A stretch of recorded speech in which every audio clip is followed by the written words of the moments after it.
Ketua Umum Pengurus Besar Nahdlatul Ulama, PBNU Kiai Haji Yahya Cholil Staquf atau Gus Yahya menerima kunjungan Duta Besar Dubes Ukraina untuk Indonesia, Dr. Vasyl Hamianin di ruang kerjanya di gedung PBNU Jalan Kramat Raya nomor 164 Jakarta Pusat pada Rabu siang 16 Oktober 2024.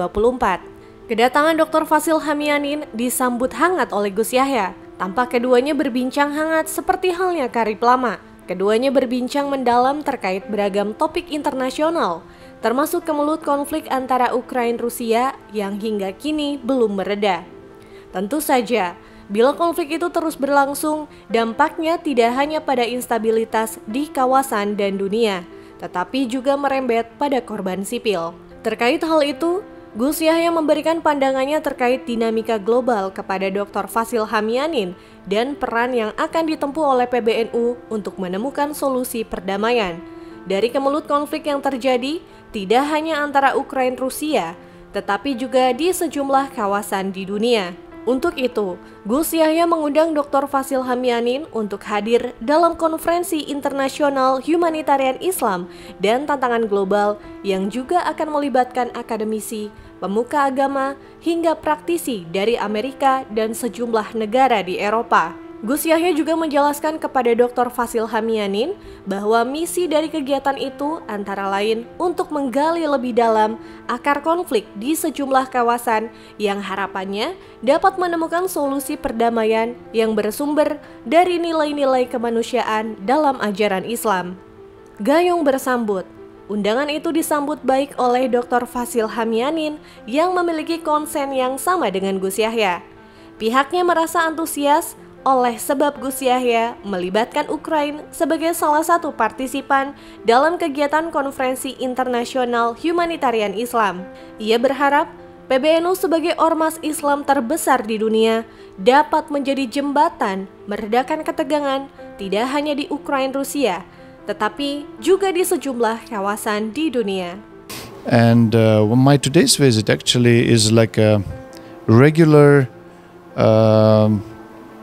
regular job in maintaining the good relationship with the Muslim community of Indonesia. Nahdlatul Ulama is the biggest Muslim organization in the world.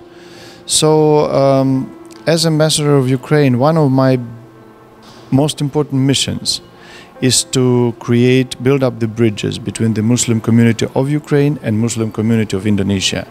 Of course, you are the country with like 200 millions of Muslim people, right? Like Masyarakat Islam Ukraina is very small, like around less than 2 million people, but it's very active and it's participating very actively in political, cultural and like social life of Ukraine. So they're a very important part of our reality. Now undergoing the Russian aggression, they are suffering as much as we do. They are deprived of the lands, they are deprived of the religious infrastructure like masjid and everything. So we are fighting together against the aggressor. And like the purpose of my visit here also is to discuss what can we do together with Nahdlatul Ulama, together with Indonesian people to stop the Russian aggression, and not just the Russian aggression in Ukraine, to stop the violations of the human rights around the globe, in the Middle East, in Africa, in Ukraine, of course, as it's my great concern. So what can we do together? Because one realm is what politicians do, and another side what spiritual leaders do, what the religious communities do. What's the contribution? How do we contribute into that? Can we at all contribute into the political processes globally? So that's very important, and I think we discussed all these things as what we can do practically. And I'm really honored to be invited for this conference on humanitarian Islam that is going to open in Jakarta, I think, in November. So my hopes is that Ukrainian Muslim academicians will participate more actively in the discussion taking place in Indonesia. Also that Indonesian Muslim leaders, the leaders of opinion, the academicians also participate in same level of discussion in Ukraine. So we are building bridges. That's what we do. That's why I'm here. As I mentioned, we have the small Muslim community in Ukraine. It's around 2 million people, right? And there are a very strong community coming from the Crimea, Crimean Tatars. And there are other communities, just will include everybody, like from different countries, also Ukrainians. A lot of Ukrainian people have accepted Islam as the main the religion. And I must say that we traditionally, we Ukrainian people, Ukrainian Muslims, they have very close relationship with countries not so far from us. We talking about Turkey, I'm talking about the Egypt, I'm talking about the Saudi Arabia, Yemen, Jordan, and like that. So they traditionally have very good communication. Our people, our Muslim people, scholars study there, study Arabic, study Quran, study Islam, etc. But this will not exclude the communication with the more remote countries, Indonesia, Malaysia, Brunei. Why not?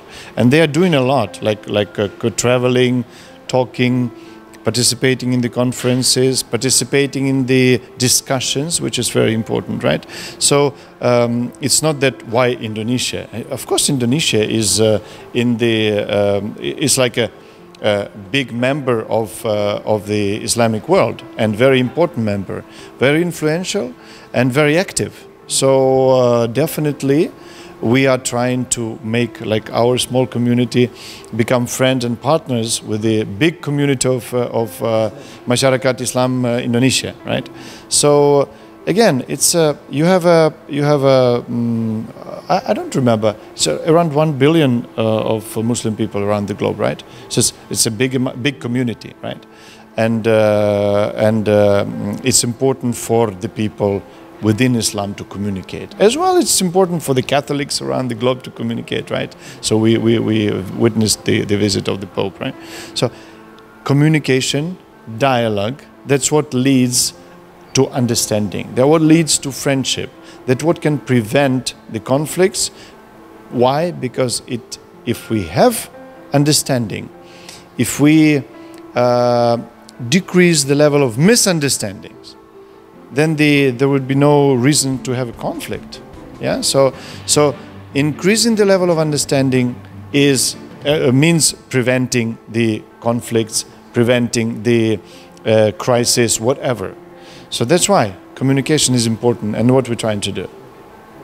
Turut membersamai Gus Yahya, Ketua PBNU Ahmad Suaidi, Wakil Sekretaris Jenderal PBNU Dr. Haji Kinanjar Syakban, dan Hajah Safira Mahrusa.